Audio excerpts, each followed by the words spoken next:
It's the Opperman Report. Join digital forensic investigator and PI Ed Opperman for an in-depth discussion of conspiracy theories, strategy of New World Order resistance, high-profile court cases in the news, and interviews with expert guests and authors on these topics and more. It's the Opperman Report. And now, here is investigator Ed Opperman. Okay, welcome back to the Opperman Report. I'm your host, Private Investigator Ed Opperman. We're joined now by Robert Morrow. He's a longtime associate of Roger Stone. He's co-written the book with Roger Stone, The Clinton War on Women. We've had him on the show several times before. He's a political researcher, an activist, and a libertarian. Robert Morrow, are you there? Yes, sir. Remind the audience, who is Robert Morrow? Oh, well, I am a political researcher and author here in Austin, Texas. I co-wrote the book, The Clintons War on Women, with Roger Stone. I also helped Roger Stone with his book, The Man Who Killed Kennedy, the case against LBJ. I've known Roger Stone since 2013. We haven't been that close the past couple of years because I'm not a Trump supporter. I really detest Donald Trump, think he's kind of crazy and criminal. But I know a lot about Roger Stone. I've had many dealings with him, and I'm here to tell you about it. Okay, well, let's get into that first. What happened? Because your politics are similar to Trump's in some ways, I'm sure. Are you in favor of the wall and that kind of stuff? I don't really care too much about that. You know, I'm for cutting taxes and cutting the size of government, and I really don't care too much about that wall. I really don't like a lot of illegal immigration, but I am a libertarian, you know, and kind of think people should be able to go where they want to. But if we could go everywhere else in the world, that'd be one thing, but we can't. So I am for border wall enforcement, border control enforcement. It just depends on what level, on what degree. Okay, now the first time I had you on my show, I invited you on to talk about Jeffrey Epstein. It was about 5 years ago. And back then, nobody even knew who the guy was. As a matter of fact, you're the only guest I could find that even had spoken about him or did any research or knew about Jeffrey Epstein 5 years ago. Now, and at the time, I started bringing up the connections between Trump and Epstein, and you says, no. I don't believe Trump likes little girls. He likes women with large breasts, just like I do. What's happened since then to change your opinion? You know what? Apparently, Donald Trump does like to have sex with young teenage girls. And when I was talking to you, it was probably late 2015 when I wrote my book, Clintons War on Women, or maybe even early 2016. Jeffrey Epstein had not been sued in court yet by Jane Doe, also known as Katie Johnson. Right. And at that time, you know, I was going off of what Roger Stone told me. We have a chapter. See, what it is, Roger Stone wanted to use Jeffrey Epstein against Bill Clinton because Bill Clinton flew 25 times on Jeffrey Epstein's airplane, and there were all these underage girls hanging out and so forth. So I don't know if Bill Clinton was being pandered underage girls by Jeffrey Epstein. I feel sure there were some girls who were maybe, I'm going to guess, above age there to have sex with Bill Clinton. We don't really know if Bill Clinton was being pandered underage girls. We do. We know for sure Bill Clinton would know that Jeffrey Epstein was a pedophile who liked to have sex with underage girls. There's no question about that. Anybody that close to Epstein was that case. But in answer to your question, I was working with Roger Stone on the Clintons War on Women and using all the Epstein stuff against Bill Clinton. And Stone is a shill for Trump. And I said, Roger, you know, Donald Trump's name has been circled by the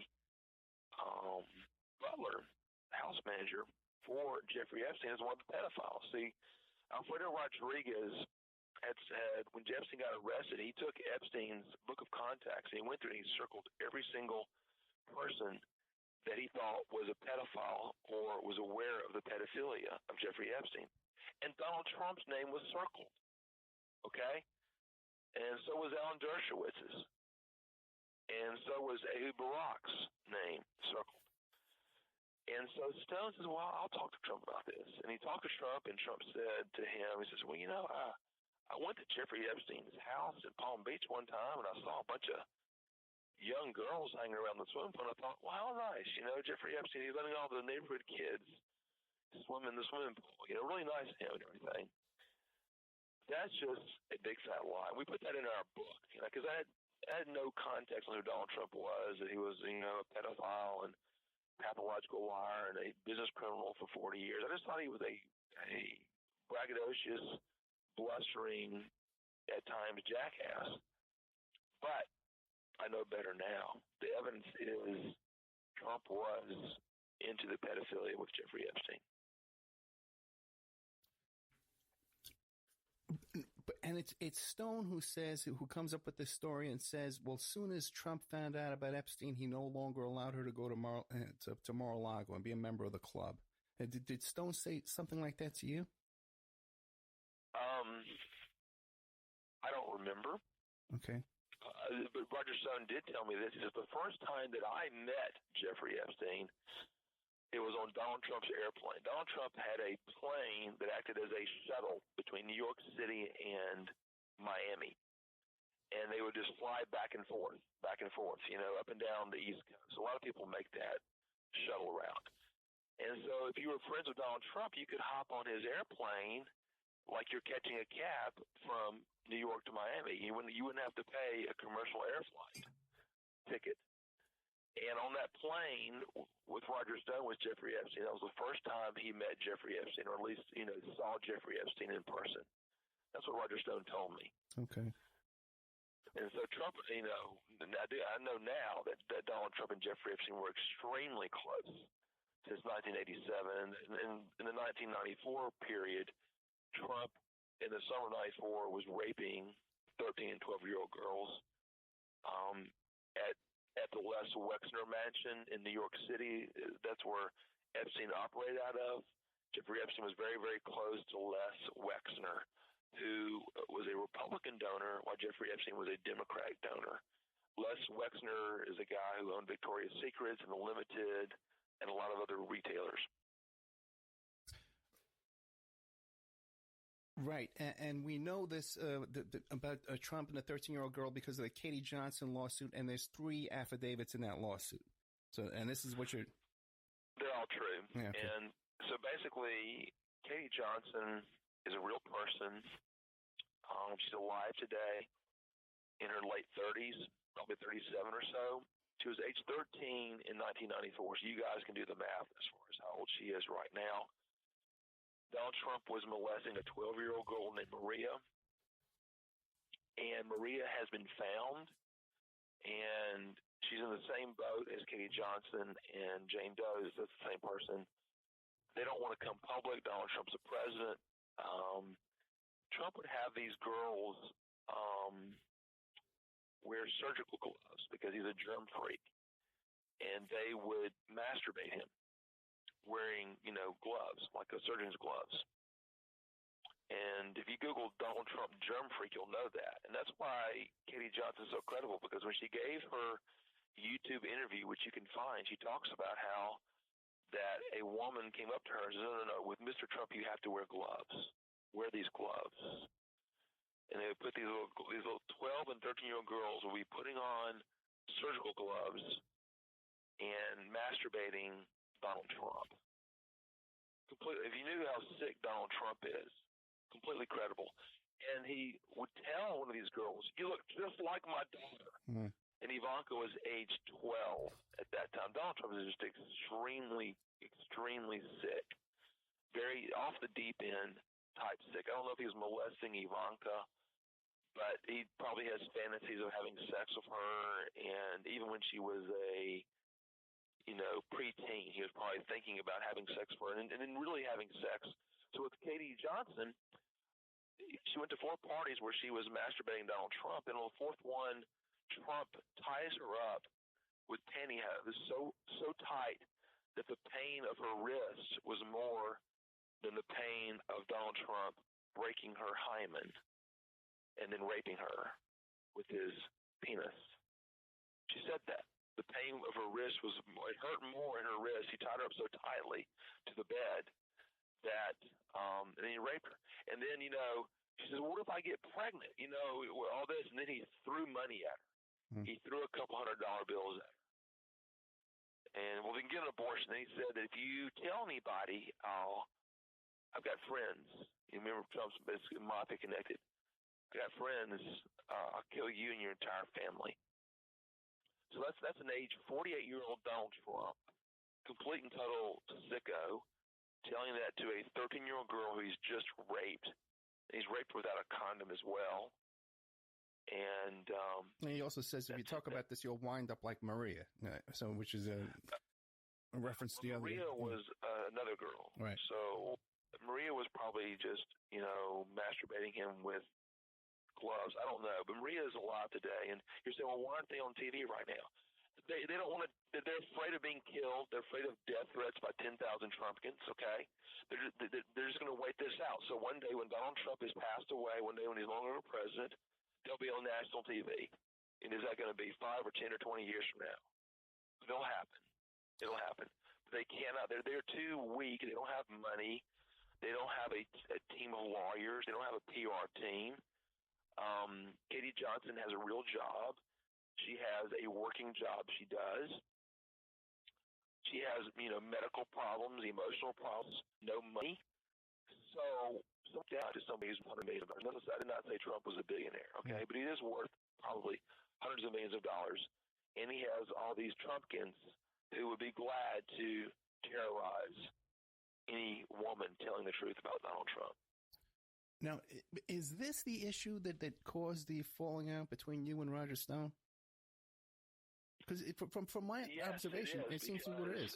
When I finally, around June 21st of 2016, that's about almost 2.5 years ago, that's when Katie Johnson or Jane Doe sued Donald Trump in a New York court and she gave a deposition, and our friend Tiffany Doe gave a deposition or an affirmation, a witness statement about Donald Trump raping underage girls. And it was very, very credible. And their lawyer was Thomas Marr of New Jersey. Later, Lisa Bloom of Los Angeles was her lawyer for a while. Cheney Mason, too. What? Cheney Mason, the top mom from Florida. He was on the case, too.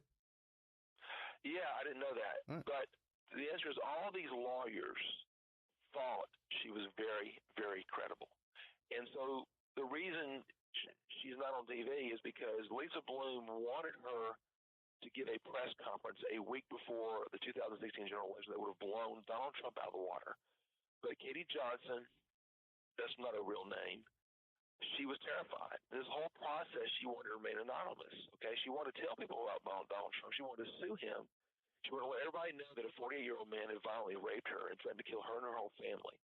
But she was unwilling to go on TV. And Lisa Bloom had all these TV cameras and all these reporters all in one room and was ready to throw her to the wolves. And she did not want to do that. She said, no, this is not what I signed up for. I'm not doing the press conference. I'm dropping the lawsuit. You're no longer my lawyer. I'm stopping right now. Which is pretty sad, because if she would have given that press conference, it would have nuked Donald Trump. He wouldn't have won those swing states. And, of course, we'd have the Clinton crime family in the presidency. But sometimes you're just screwed every which way in politics, my friends. And, you took I was driving home that week, and I heard Sean Hannity on his radio show say, we dodged a bullet this week.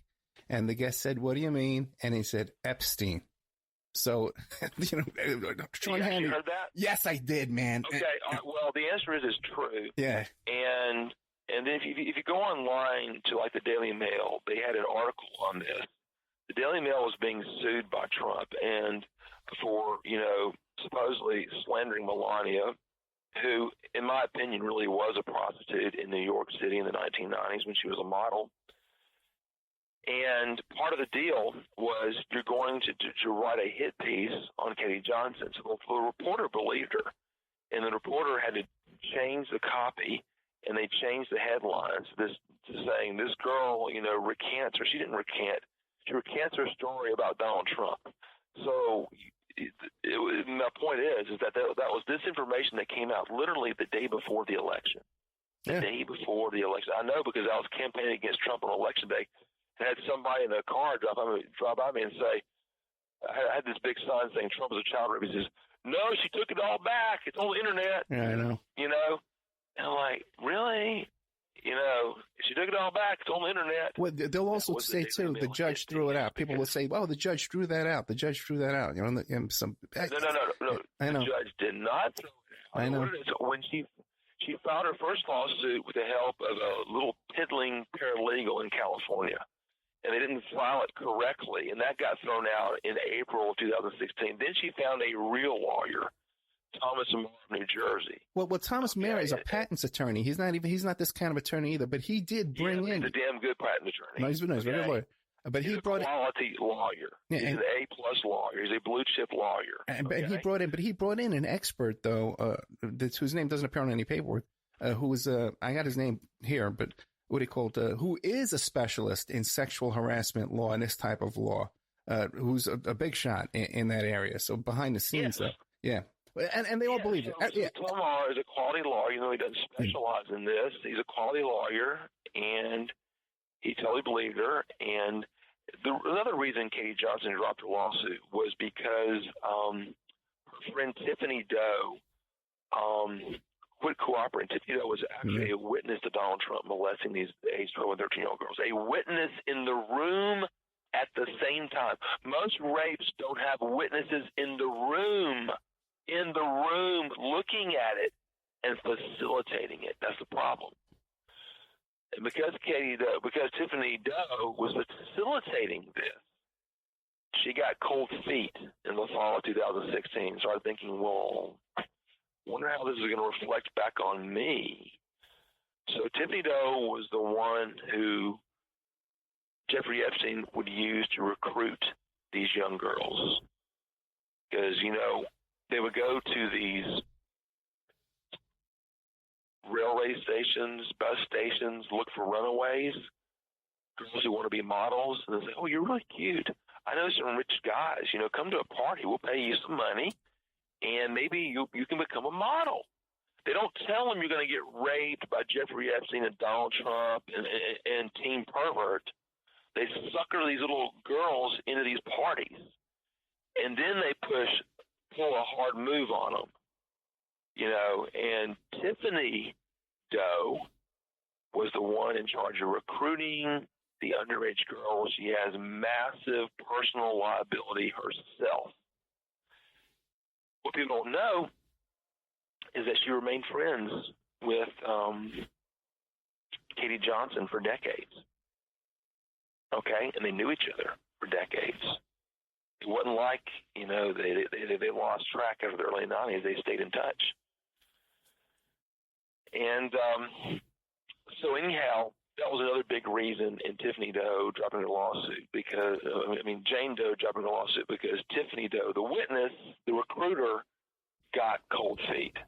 Well, let's swing this around, though. But this is the issue. This is the driving issue that drove a wedge between you and Roger Stone. Or was there something else? Well, because at that point, I said, Donald Trump is a child rapist. It's over. Period. In the story. It doesn't matter if Trump were to agree with me on 100% of the issues. He rapes girls. He should be in jail. He's a thug. Do you think He's Stone... going to murder an entire family. Do you think Stone is convinced... Political issues mean nothing at that point. I don't care where he stands on taxes or the law or immigration or abortion or whatever. He's like, get the hell out. Robert, from your perspective, though, is Stone as convinced of this as you are, or is he looking the other way, or he's not convinced? I think Roger Stone doesn't care about the truth. Okay. Roger Stone is a sycophant to Donald Trump, which is like being, it's like being a genital wart on the scrotum of a street hood. Okay? So he wants to be Trump's little boy and use Trump for his glorification and PR and his name and everything and to be talked about and to be relevant. When I first met Roger Stone, he was trying to be relevant in life. life had passed him by. He doesn't have money. I think he has a huge debt to the IRS. He had no campaign. I helped him with his book. His book was a big success. The Man Who Killed Kennedy, the Case Against LBJ. That was one of the top books on the JFK assassination in the year 2013, the 50th anniversary of the JFK assassination. I think that was the top book that came out. It certainly got enough PR. So I'm willing to help Roger Stone out for free on that book. Okay. And, so he's a Trump boy. He doesn't, I'm a political truth teller. I'm a political activist. I have some sort of baseline of principles. Roger Stone's a pathological liar. And I know that personally, dealing with him. Did you have any problems with Stone early on when you were working on the LBJ book? No, because he was so dependent on me. Okay.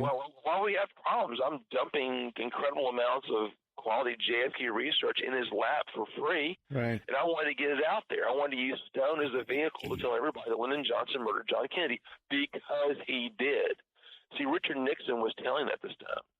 He was saying, well, I never wanted to be president. We're talking about LBJ. He said, well, I always wanted to be president, but I never was going to kill for it. And then Stone was saying, but Mr. Nixon, who really killed Kennedy? And Nixon would just shiver and say, Texas. LBJ and the Texans murdered John Kennedy. That's the truth. And they used the CIA and a few military guys to do it. Are you comfortable talking about your financial arrangement for the other book, the Clinton War on Women?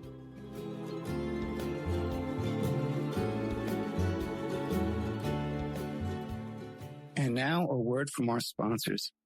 Check out CartKing.com, 877-986-7771. Have you ever thought about opening your own mobile cart or kiosk business? Perhaps your current business wants to add multiple point-of-sale locations across the country quickly.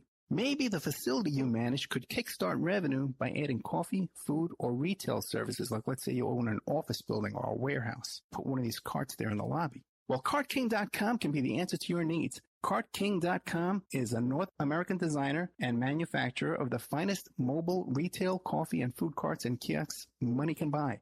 From large, heated, and secure outdoor retail or food kiosks to smaller, more mobile coffee kiosks or coffee stations, coffee carts, CartKing.com designs and builds them all. Carts and kiosks are fun, and so are the dozens of designs on the website, CartKing.com. Please visit today at CartKing.com or just call them at 877-986-7771. Tell them Ed Opperman sent you and you get a good deal.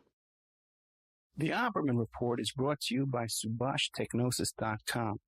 Subash Technosis is a search engine optimization and website design company. They're located in India, so you know you're going to save a lot of money and get top quality service.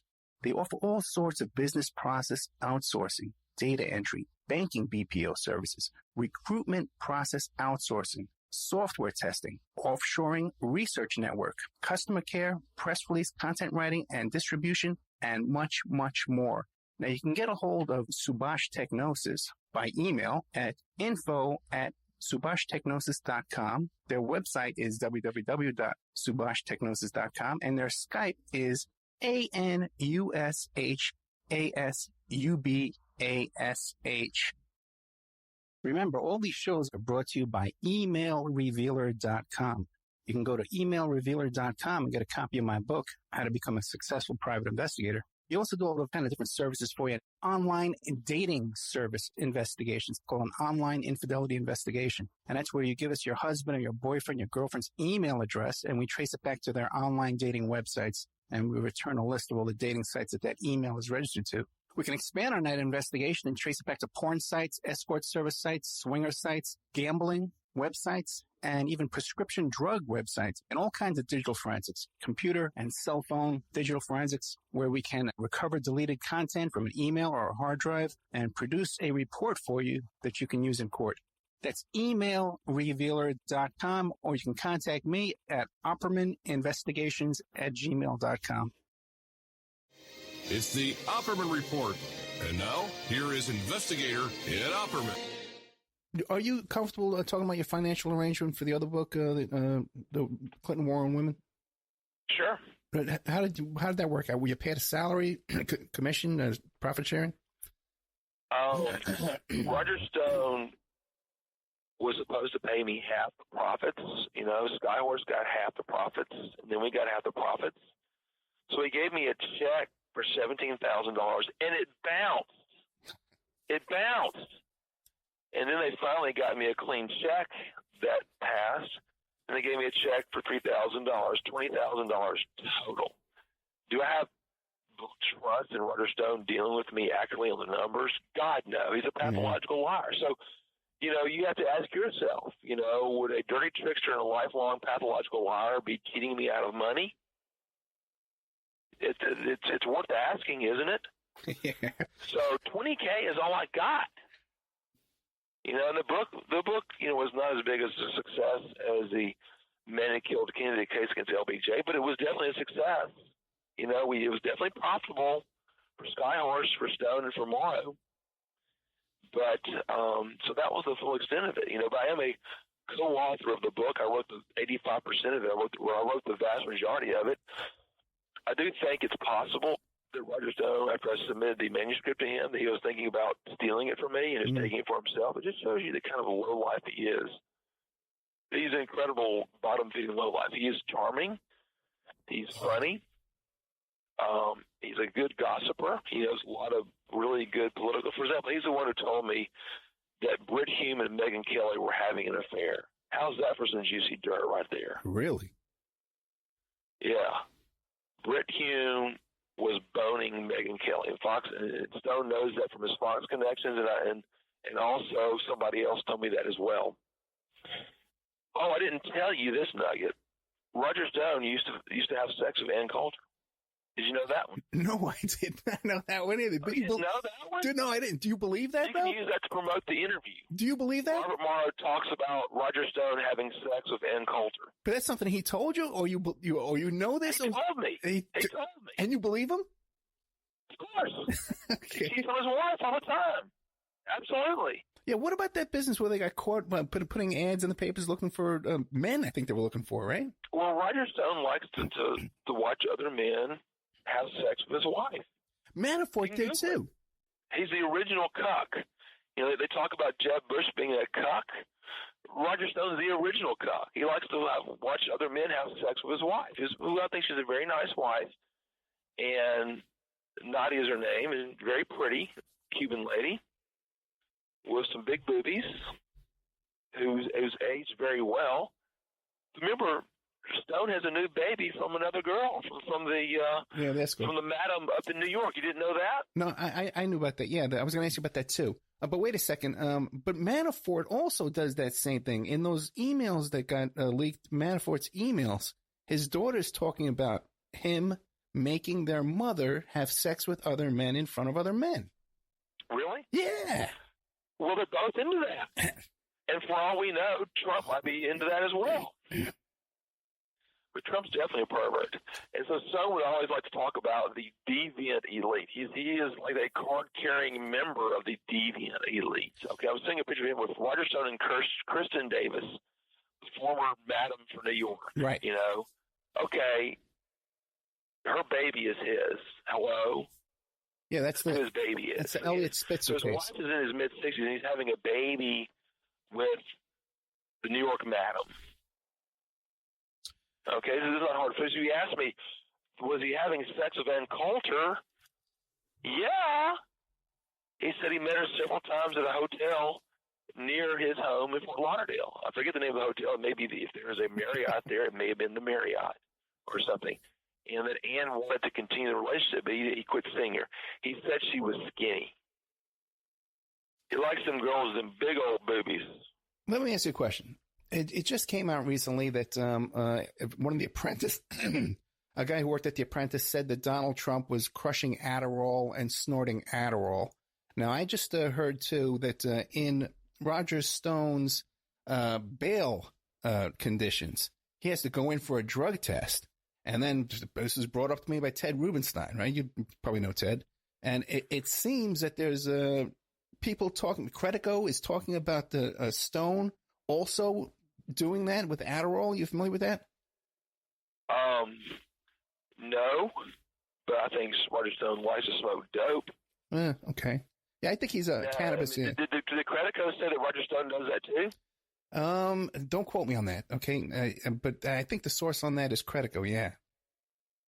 Would you like to hear my latest text to Roger Stone? Yeah, go ahead.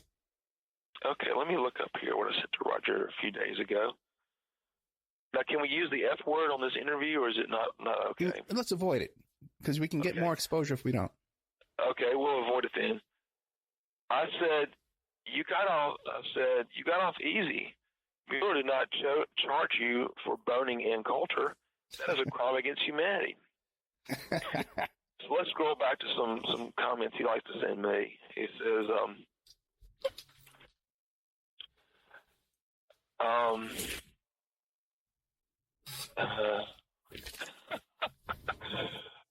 God, here we go. You want to hear what I would say to him? Okay. I said, why do you shill for a million unstable trader in our country? You ought to be ashamed of yourself. This is from July 18th. He says, you suck Bill Clinton's blank. Go blank yourself. Trust fund asswipe. Then I said, you remind me of a homosexual cuck, submissive, crawling on the floor with a dog collar around his neck.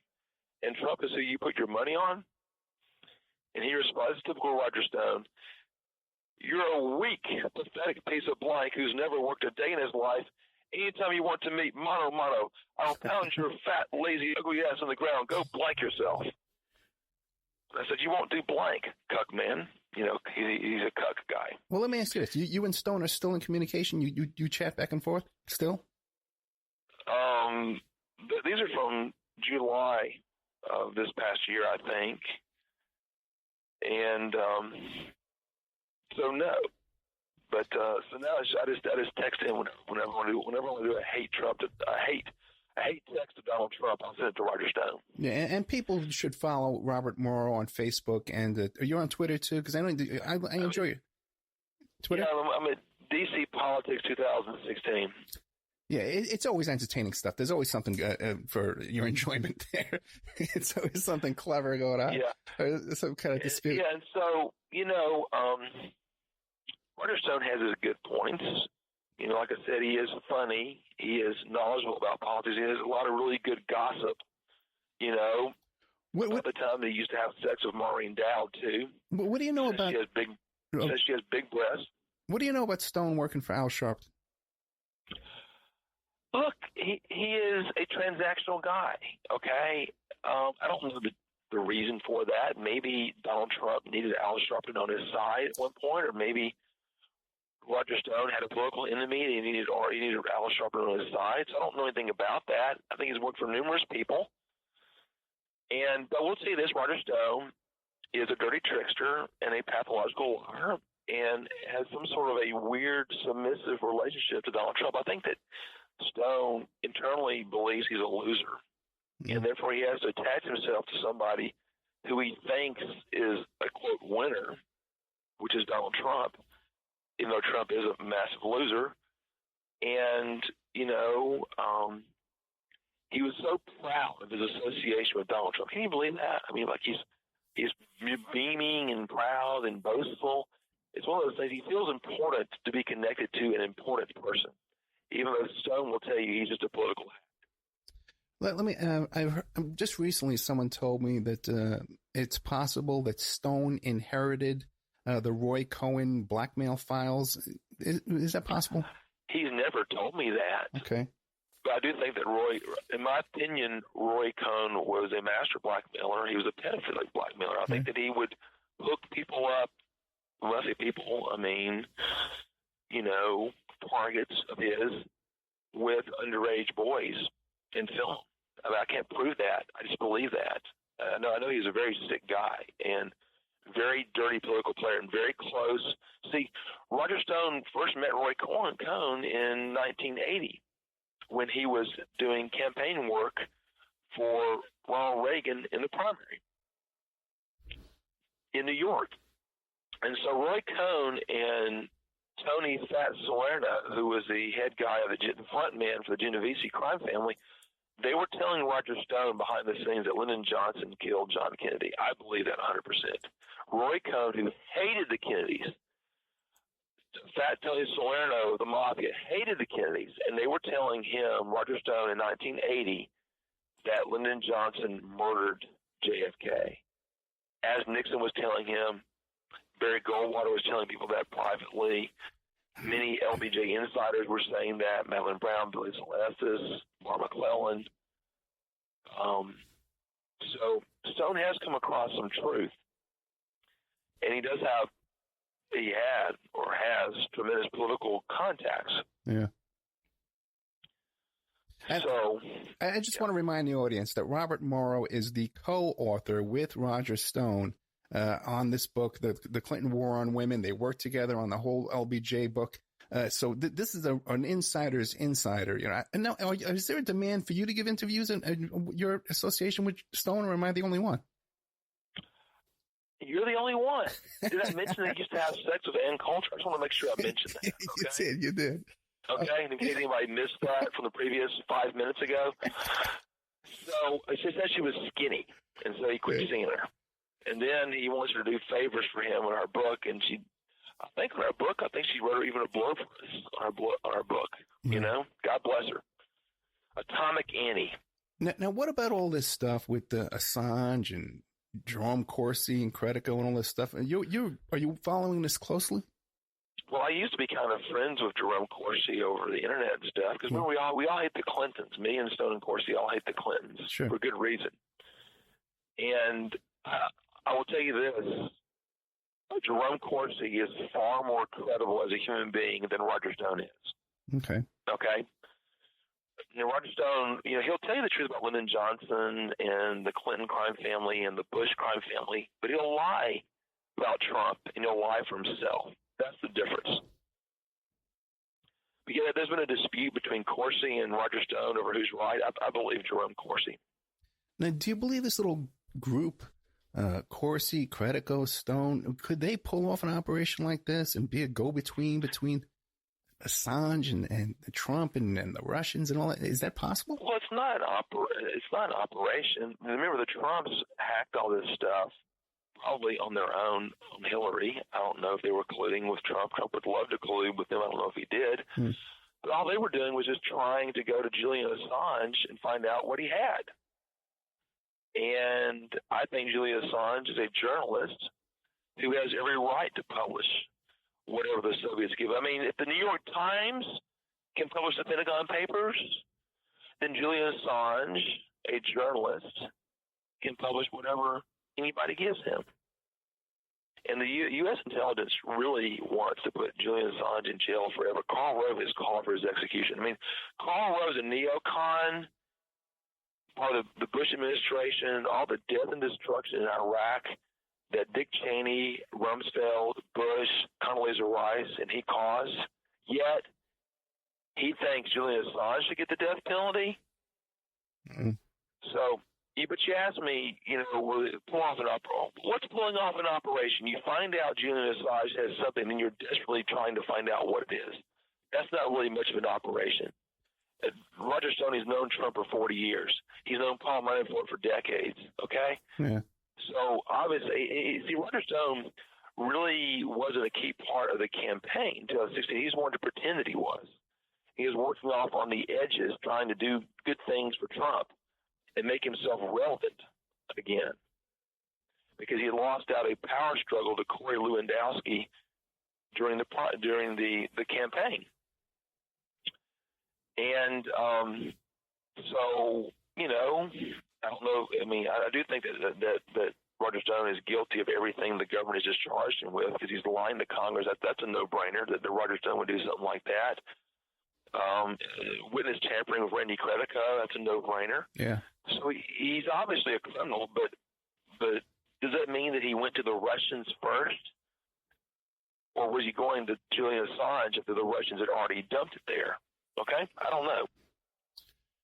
Do you think he'll make a deal? No. Because whatever he's being tried for will take at least a year to go through a trial and get a conviction. And then Donald Trump has a 2020 general election, and in the month after that, he pardons everybody, including himself and his family and Roger Stone. Roger Stone says, "I've got a pardon coming to me in December of 2020. I got a pardon. Even if I go to jail for 1 or 2 or 3 months, I've got a pardon waiting for me." Why should he make a deal? Then he can spend the rest of his life on the Trump got screwed tour, you know? After Trump loses in 2020, they can all say, "Oh, the deep state kicked us out," or whatever, you know? Oliver North got his pardon. Yeah. Why can't Roger Stone get his pardon? Yeah, and then Stone would go down in the history books. He'd be connected to this 100 years from now. He would. That's why he was euphoric when he got arrested. Have you ever seen a happier man your entire life? Yeah. When the FBI SWAT team of 30 people come in and arrest you, he was euphoric. He's the center of attention. He wants to be Jesus Christ being crucified in the middle. He doesn't mind being crucified. As long as he's the center of attention, it's all cool. But he wouldn't be so happy if he didn't have what he thought was a pardon in his hip pocket by Donald Trump, who was practically tweeting out, "I'm going to pardon you. Yeah. I'm going to pardon you. I'm going to pardon you. Hi, Roger. I'm going to pardon you. Witch hunt. I'm going to pardon you." I mean, I'm subliminally saying Trump. Trump was subliminally saying that. So why should we be worried? He's not going to be thrown in. Roger's not going to be thrown in jail next week. A trial takes at least a year, right? So, if he has jail time, it won't extend past 2020. I don't think. That's why he's not worried. During the press conference there, when everybody was chanting and yelling in the background, CNN asks him, "Do you want Trump to give you a pardon?" And Stone couldn't hear him, and he said, "Pardon me." And then he had something funny to say the next thing after that. What did he say after that? Pardon me? Yeah. Yeah. You can't make that stuff up, man. That really happened. That's why he's so cocky. He feels like he's going to get pardoned for everything. But, you better watch out because the government might have some charges that they can slap on him after Donald Trump is gone. Yeah, there has to be more charges here. And there might be things that do not expire under the statute of limitations for 5 years that they can just crucify him with. That's what you got to watch out for. So,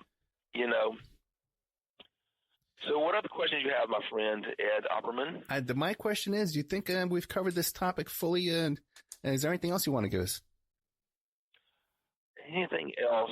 What else can I tell you about Roger Stone? Something that I haven't asked you. He hates the Bushes. That goes way back because the Bushes hate him because he was campaigning for Ronald Reagan in 1980. And Stone used to have another New York mistress. He texted me a picture of her one day from the head down, but I know who she is. And she's kind of gone off the radar. She's no longer on Facebook. She used to post on his Facebook page and say, "Stud." And then his wife is seeing that. Stud. I don't think his wife liked that. How much do you think Stone actually had to do with taking down Elliot Spitzer? I don't know. I was reading an article debunking that. I didn't know that he hated Elliot Spitzer.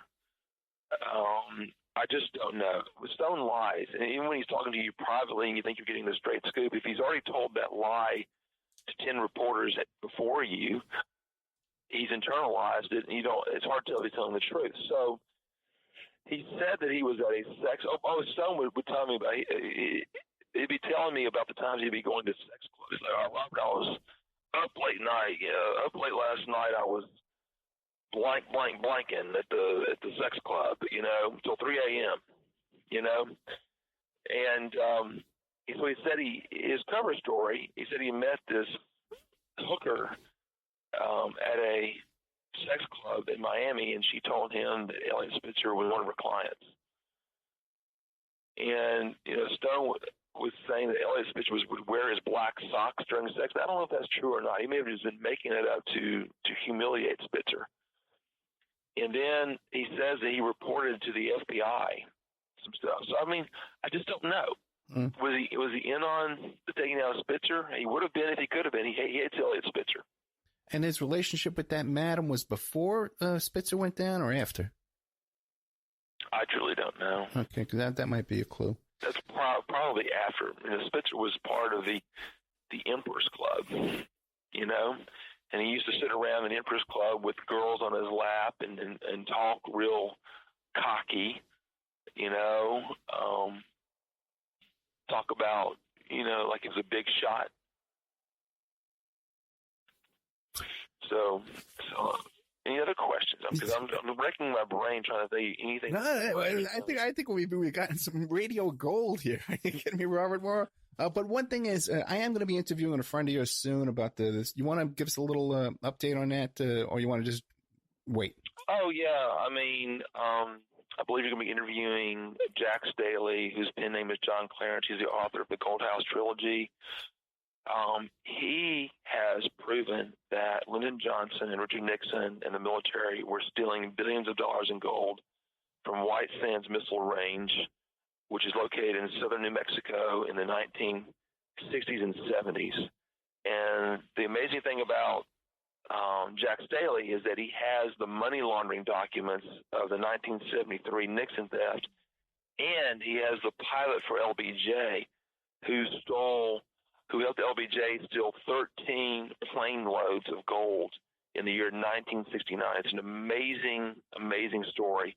You can find his books currently on Amazon.com right now under his pen name, John Clarence, and the book is called The Gold House. There are 3 books, a trilogy of books, The Gold House by John Clarence on Amazon.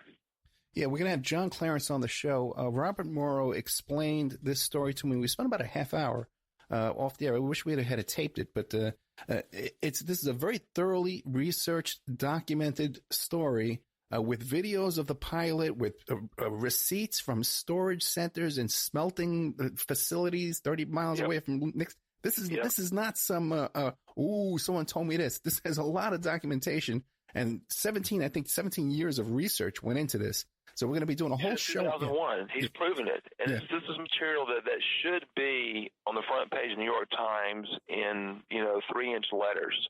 And maybe one day it will be, but you're getting it first here on the Opperman Report. That's right. They're just going to have to wait because it's going to be on the Opperman Report first. That's right.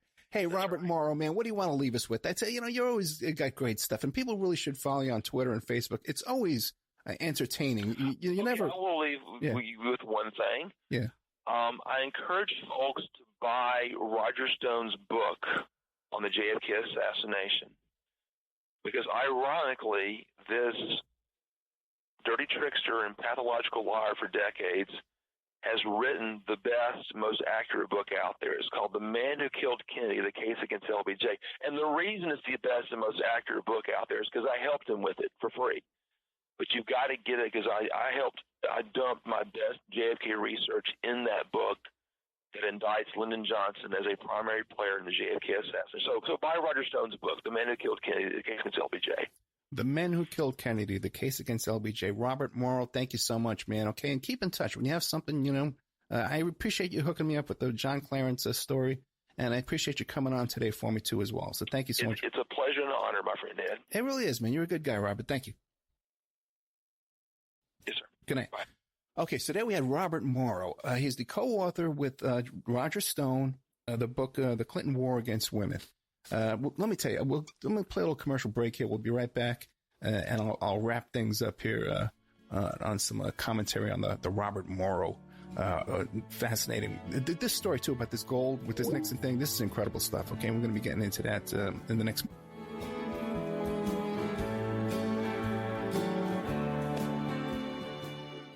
And now, a word from our sponsors. The Opperman Report is brought to you by SubhashTechnosis.com. Subash Technosis is a search engine optimization and website design company. They're located in India, so you're going to save a lot of money and get top quality service. They offer all sorts of business process outsourcing, data entry, banking BPO services, recruitment process outsourcing, software testing, press release content writing and distribution, and much, much more. Now, you can get a hold of Subash Technosis by email at info@subashtechnosis.com. Their website is www.subashtechnosis.com, and their Skype is ANUSHASUBASH. Remember, all these shows are brought to you by emailrevealer.com. You can go to emailrevealer.com and get a copy of my book, How to Become a Successful Private Investigator. You also do all the kind of different services for you. Online dating service investigations called an online infidelity investigation. And all kinds of digital forensics, computer and cell phone digital forensics, where we can recover deleted content from an email or a hard drive and produce a report for you that you can use in court. That's emailrevealer.com, or you can contact me at oppermaninvestigations@gmail.com. Check out cartking.com, 877-986-7771. Have you ever thought about opening your own mobile cart or kiosk business? Perhaps your current business wants to add multiple point-of-sale locations across the country quickly. Maybe the facility you manage could kickstart revenue by adding coffee, food, or retail services, like let's say you own an office building or a warehouse. Put one of these carts there in the lobby. Well, cartking.com can be the answer to your needs. Cartking.com is a North American designer and manufacturer of the finest mobile retail coffee and food carts and kiosks money can buy. For 20 years, CartKing.com has been working with clients and corporations across America to provide indoor and outdoor carts and kiosks for any application. From large, heated, and secure outdoor retail or food kiosks to smaller, more mobile coffee kiosks or coffee stations, coffee carts, CartKing.com designs and builds them all. Carts and kiosks are fun, and so are the dozens of designs on the website, cartking.com. Please visit today at cartking.com or just call them at 877-986-7771. Tell them Ed Opperman sent you and you get a good deal.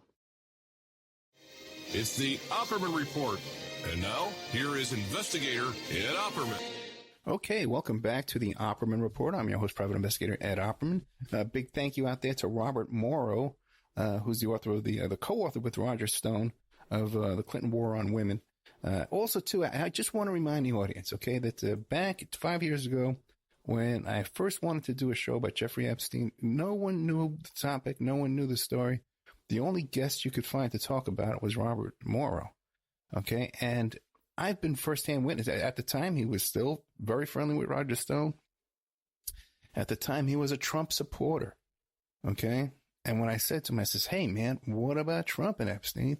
He goes, No. I don't believe so, because Trump likes adult, large-breasted women just like I do. And I just shook my head and I said, "Oh, okay."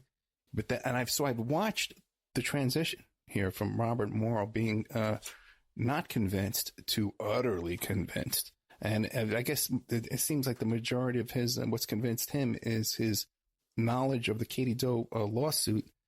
And he seems to be quite aware, more than the average guy out there, of the players involved in what went on in that case and what went on around that story. Much more educated. In fact, I have to talk to him off the air.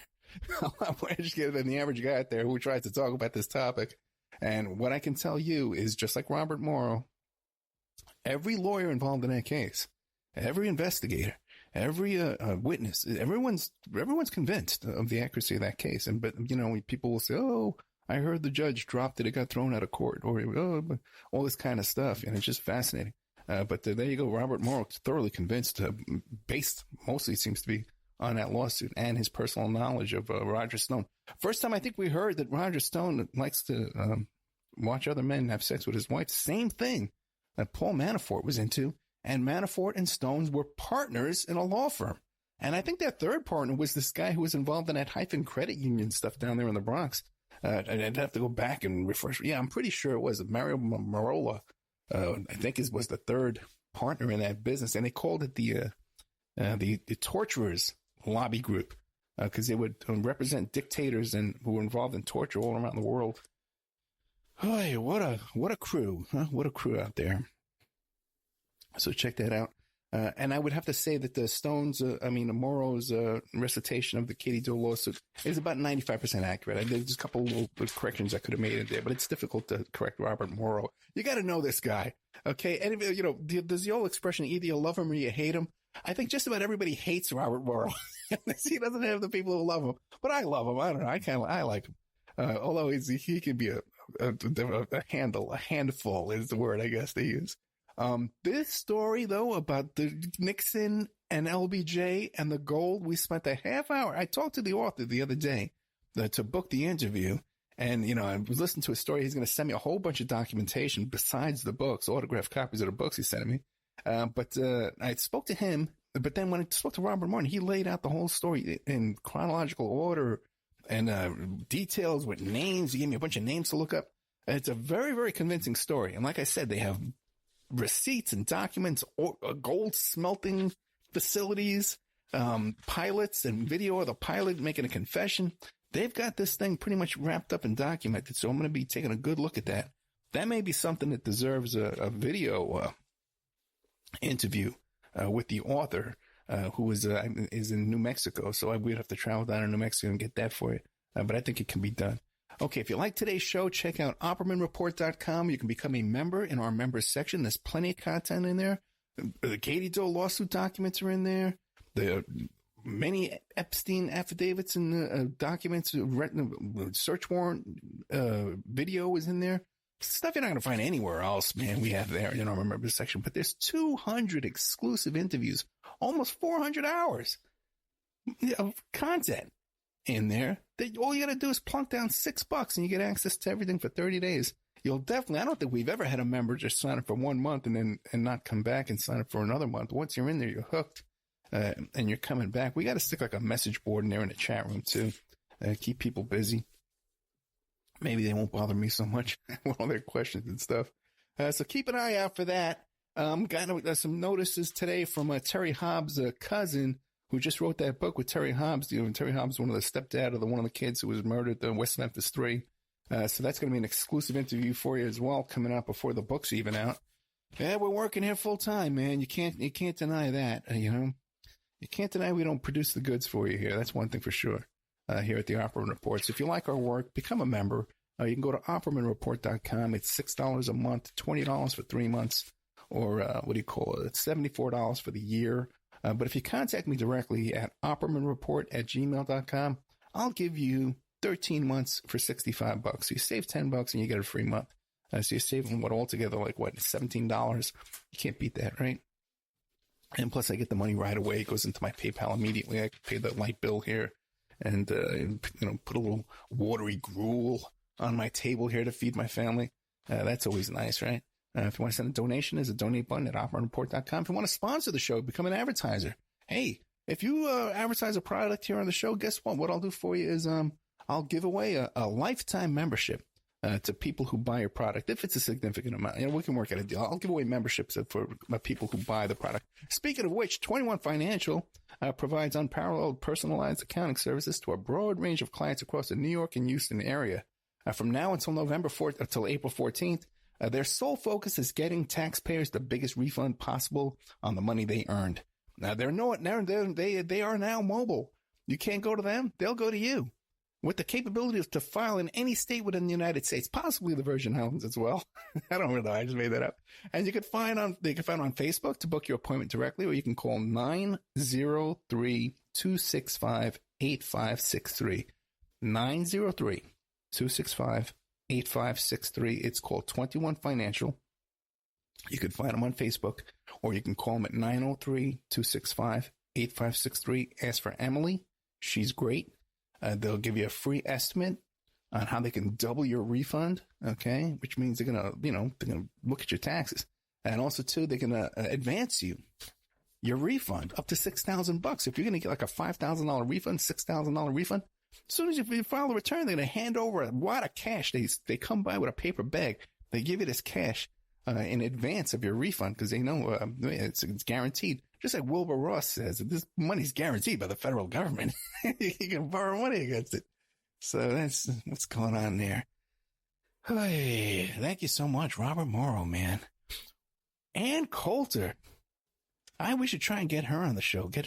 Or maybe we should contact her and see what and Roger Stone and see what they have to say about that rumor.